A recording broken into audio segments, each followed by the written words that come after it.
Bom, então essa expressão que a gente obteve é uma expressão extremamente geral. A questão é saber qual é a relação de dispersão que a gente coloca aqui. E nesse momento a gente vai ter que introduzir algumas aproximações. Então a primeira aproximação que a gente vai fazer é dizer que todas as polarizações têm a mesma frequência para cada K. Ou seja, nesse caso esse somatório em lambda ganha só um fator 3, porque a gente viu que tem duas transversais e uma longitudinal. Depois a gente vai discutir melhor o que essa aproximação é, quanto que ela é boa e quanto que ela é ruim. Mas já é uma aproximação. A segunda aproximação, baseada até na discussão qualitativa que a gente fez na primeira parte dessa aula, a gente vai dizer que a frequência é proporcional ao módulo de K. Isso aqui significa dizer que a gente supõe que as nossas vibrações satisfazem uma equação de onda. E, bom, as vibrações no sólido é o que a gente vai chamar fisicamente de som. Então, essa constante proporcionalidade, que é a velocidade de propagação dessa onda, a gente vai chamar de V-som, tá certo? Então, essa é a segunda aproximação que a gente vai fazer. Sabendo qual é que é ômega como função de K, a gente pode jogar nessa equação, integrar, e a gente vai ter a nossa resposta final. Que é o que a gente vai fazer agora. Então, a partir de agora, a gente entra numa parte de cálculo. Peço para vocês irem parando o vídeo e ir vendo se estão conseguindo fazer a conta. Qualquer coisa me pergunta na aula. A ideia é que a gente vai primeiro começar usando que esse integrando só depende do módulo de K. Então, a integral angular é imediata e dá 4π. Então, aqui vai ficar que a integral em d3k é 4π vezes a integral em dk. Aqui esse K2 vem do jacobiano, né? Tá certo? E aí resta, portanto, fazer apenas uma integral. É mais conveniente eu expressar isso em termos de ômega. Então, usando essa expressão, vocês podem ver do slide anterior que resta fazer essa integração em ômega aqui, tá ok? Então, isso daqui, desde o início, a gente não está mexendo. Isso daqui é a contribuição para a capacidade térmica devido a um único oscilador. A um único oscilador em uma única direção, ou seja, isso aqui é devido a um grau de liberdade. É a expressão do Einstein que a gente obteve na aula anterior e isso não mudou até agora. A parte que está em azul corresponde essencialmente a quantos osciladores eu tenho por frequência. Então isso daqui é a contribuição do Einstein para uma frequência ômega e essencialmente a minha contribuição total para a capacidade térmica vai ser somar o valor do Einstein para todas as frequências possíveis. Esse fator que aparece aqui na frente, ele corresponde a quantos osciladores eu tenho por frequência. Então eu introduzo aqui um conceito que vai ser absolutamente central no curso de física da matéria condensada, que é o conceito de densidade de estados. Então esse G de ômega corresponde ao número de osciladores que eu tenho por frequência, tá certo? Então isso daqui, esse G de ômega corresponde ao dN de ômega, tá? Comparando com o slide anterior, a gente observa que o G de ômega é dado por essa expressão daqui. Como a gente discutiu lá na parte qualitativa, o número de osciladores com uma certa frequência ômega é proporcional a ômega ao quadrado, que é proporcional à área da esfera, como a gente disse lá atrás. Só que agora a gente sabe qual é a constante de proporcionalidade, tá? Ou seja, nota que para a gente determinar essa constante de proporcionalidade, foi fundamental a gente saber de que maneira o estado, de que maneira o vetor de onda é discretizado. A gente usou isso nos slides da segunda parte da aula, tá? Então, para sistemas diferentes, eu vou ter diferentes G de ômega. Então, quando a gente escreve dessa forma, isso aqui é totalmente geral para a capacidade térmica de Debye. As aproximações que a gente fez no último slide fazem com que o G de ômega assuma essa forma mais simples, uma forma quadrática na frequência. Para materiais reais e tentando cada vez uma descrição mais precisa, a gente vai ter que abrir mão desse G de ômega e introduzir densidades de estado cada vez mais precisas, tá? Então, hoje nessa aula a gente vai usar essa densidade de estados que decorre das aproximações do slide anterior. Ou seja, esse 3 aparece porque eu estou dizendo que todas as polarizações contribuem da mesma forma e o restante decorre de eu estar usando uma relação de dispersão linear. Estou dizendo que o meu ômega é proporcional ao K, tá ok? Então, assim, foi essa aproximação que a gente escreveu aqui. Tá? Desse jeito, tudo que resta fazer é calcular essa integração daqui. Então, eu vou substituir esse G de ômega nessa integral e vou fazer o cálculo. Tá? Essa é a integração que a gente tem que fazer, eu só estou reescrevendo ela. A primeira coisa que facilita, aqui eu só reescrevi, né? Quer dizer, o que pode ser posto para fora da integral foi posto, e agora tem uma integral só em ômega, e vai facilitar a gente introduzir uma variável adimensional, que é o x, que é h cortado beta ômega. Em termos de x, peço para vocês mostrarem, a integração fica dada por essa expressão daqui. Essa integral pode ser manipulada, pode ser feita aqui uma integração por partes, e a integral, por fim, pode ser deixada dessa forma. Qual é a vantagem dessa forma com relação à anterior? É mais diretamente conectável com as chamadas funções zetas de Riemann. Então, em termos da função zeta de Riemann, as funções zetas de Riemann estão tabeladas, a gente pode obter uma resposta final para isso daqui. Tá? Então, isso está feito em detalhe no livro, essa conexão com a função zeta de Riemann. Para a gente aqui não importa muito, porque nota que quando a grande vantagem de eu ter introduzido esse fator adimensional é que o que está aqui dentro é simplesmente um fator numérico, não tem dimensão, não tem nada. Então isso aqui vai ser simplesmente um número. E o que importa é que a dependência da capacidade térmica com a temperatura já está explícita nesse pré-fator. Ou seja, já dava para ver até aqui anteriormente. Né? Então você já vê o que a gente obteve lá no nosso modelo qualitativo, que é o fato de que a capacidade térmica de Debye vai com T ao cubo. Ou seja, a gente corrigiu a previsão do Einstein de que decaía exponencialmente. Tá? E a gente viu no experimento que de fato não decai exponencialmente. Então aqui está essa contribuição correta e a gente viu que a origem física disso são as oscilações acopladas. Tá? Então peço para vocês darem uma olhada lá no livro quanto que vale esse fator numérico daqui. Colocando ele na expressão, a gente obtém aqui o valor final para a nossa capacidade térmica de Debye, sendo ela proporcional então a T ao cubo. Primeira coisa, isso claramente é absurdo para temperaturas altas. A gente sabe, e isso o modelo do Einstein já tinha acertado, que quando a temperatura vai para infinito, né, isso significa que a capacidade térmica tem que ir para o valor previsto do longo petit. Ou seja, tem que ir para 3 vezes a constante de Boltzmann por átomo. Né? Ou seja, tem que ir essencialmente para 3NKB. E essa expressão de Debye claramente não está indo para isso.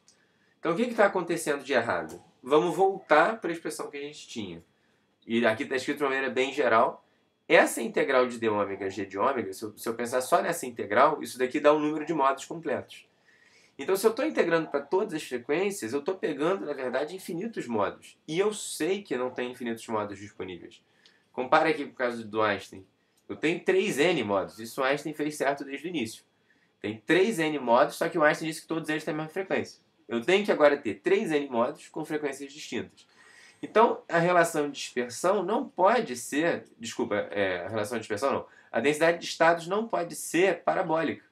Porque parabólica não tem jeito. Se você usar isso aqui para sempre, vai dar infinito em algum momento. Né? Quer dizer, vai ficar cada vez maior. Então, tem que ter uma frequência de corte. Em algum momento, eu não vou poder mais dizer que a minha densidade de estados tem essa forma. Então, o que o Debye faz é uma coisa bem ad hoc, mas vai ser já perfeito para a gente ter pelo menos uma questão qualitativa aqui correta. Quer dizer que o corte ele é tal que o número de modos presentes seja preservado. Ou seja, eu vou escolher um ômega de corte, que eu estou chamando aqui de ômega 1, de tal maneira que a integral de 0 a ômega 1 seja igual ao número de modos presentes, que eu vou chamar de 3N. Tá? Então, em vez de ômega 1, na verdade, a notação mais comum é chamar isso de frequência de Debye. Então, eu defino implicitamente a frequência de Debye como sendo a frequência tal que, quando eu integro a densidade de estados até essa frequência, eu obtenho 3N. Então, agora, vocês podem fazer esse cálculo usando esse G de ômega, e vocês vão ver que a frequência de Debye satisfaz essa relação daqui. Tá? Então, ela é proporcional à densidade elevado a 1/3, né? Quer dizer, porque aqui está a frequência de Debye ao cubo. E é proporcional à velocidade do som. Tá? Então, claro que isso não é uma coisa totalmente exata, a gente vai discutir isso mais pra frente, mas pelo menos você garante que agora você não está colocando ninguém na jogada que não estivesse já presente do início. Tá? Então, quando eu coloco essa frequência de Debye, eu agora impeço que haja a divergência que estava vendo anteriormente. Bom, agora essa função não é mais integrável analiticamente, não vai ter uma resposta bonitinha, tá? Mas, quer dizer, numericamente você pode fazer isso com a precisão que você quiser, tá? Então, essa é a resposta, essa é a chamada interpolação de Debye. Ou seja, o que a gente tinha feito antes funcionava bem para temperatura baixa, a gente sabe que para temperatura alta isso daí vai ter que ter o limite do longo petit, e essa interpolação de Debye acha agora uma expressão para a gente que vai ter os dois limites corretos, tá? Então a gente pode analisar esses casos limite agora imediatamente. Se eu tenho altas temperaturas, então o que é alta temperatura aqui? Alta temperatura é uma temperatura que é muito grande comparado com a frequência de Debye, tá?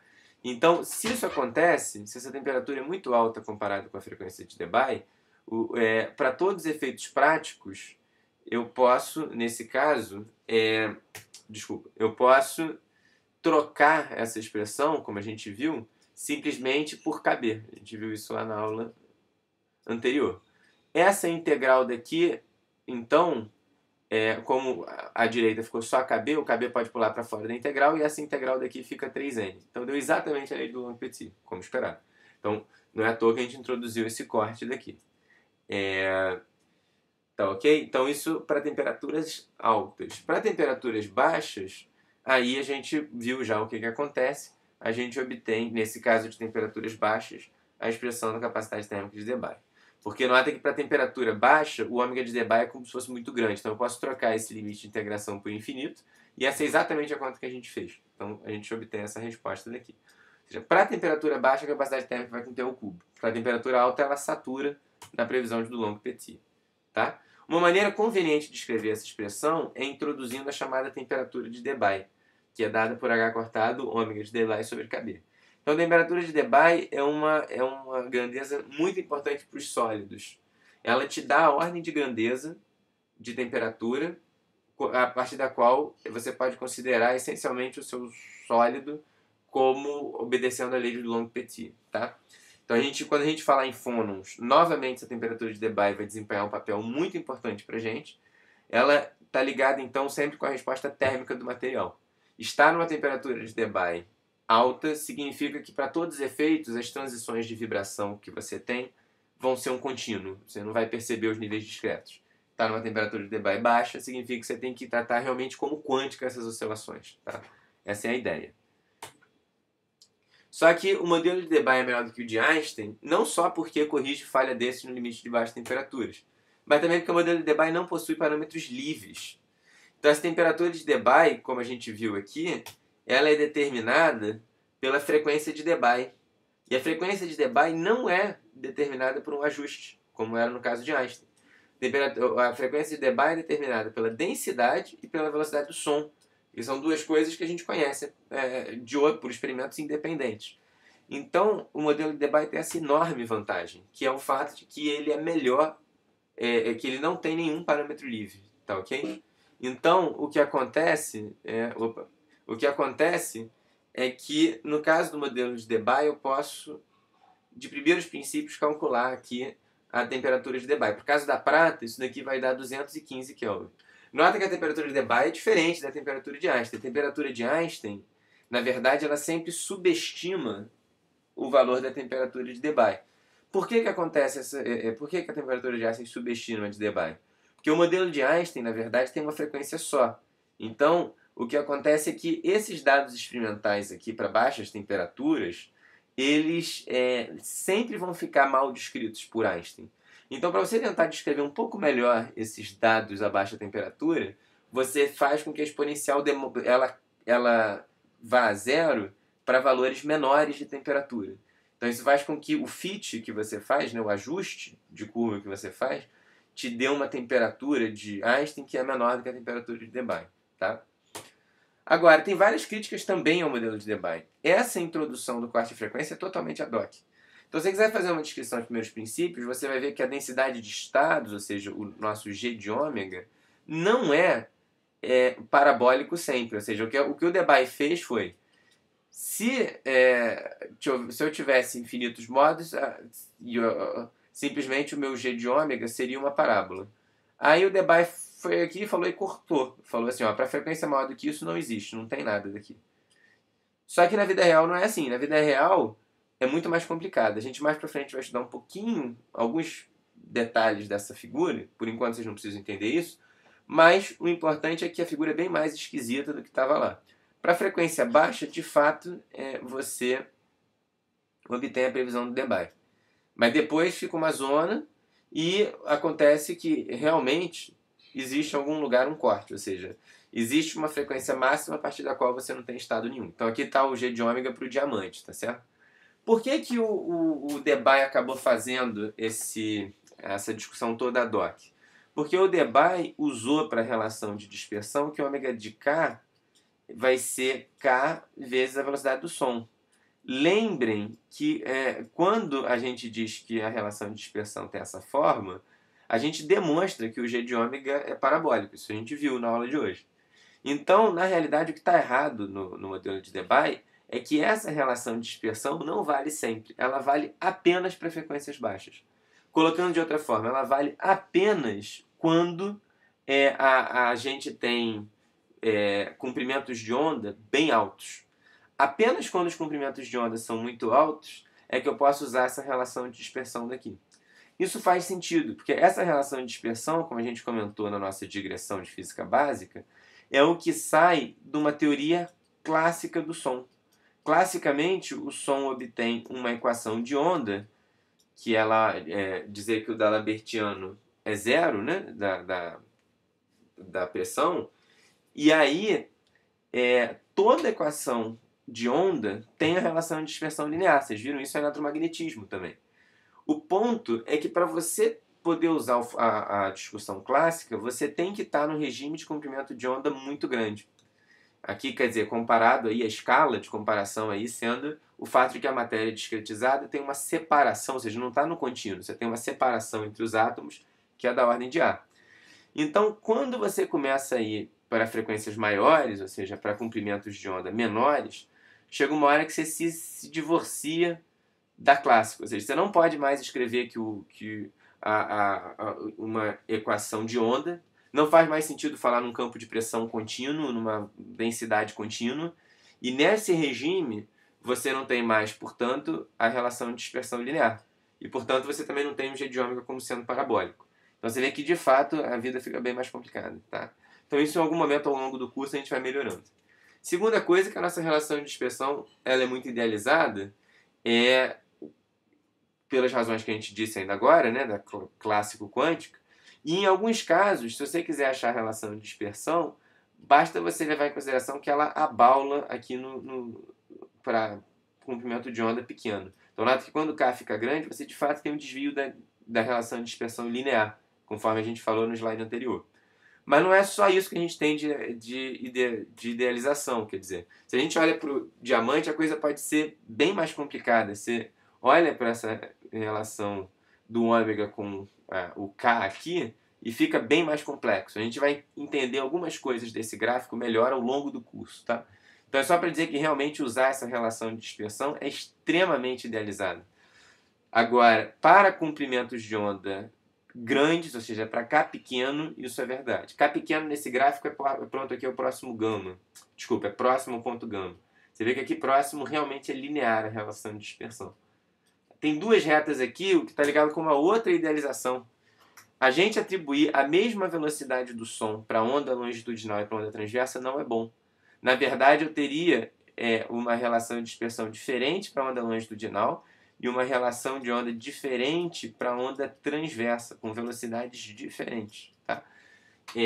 Isso é bem razoável, inclusive no caso de um fluido, por exemplo, como o gás ideal, a gente viu que um sólido, que uma onda se propagando, uma onda sonora se propagando no ar, né? Vocês viram no curso de física básica que quase não tem parte transversa, né? Só tem parte longitudinal. Dá para mostrar por argumentos bem gerais que a onda longitudinal viaja com uma velocidade maior do que a onda transversa. Então peço para vocês pensarem, de um ponto de vista físico, por que isso acontece, e a gente vai discutir melhor na aula. Tá? Por fim, o que a gente vai discutir na aula que vem, o modelo de Debye funciona muito melhor do que o de Einstein para temperaturas baixas, mas ele também não é perfeito para todos os materiais. Para metais, a gente vai ver que tem um termo adicional que deve ser acrescentado proporcional à temperatura. Ou seja, mesmo o modelo de Debye cai muito rápido. A gente vai ver isso na próxima aula. Tá? Então, agradeço aí e a gente continua na aula que vem.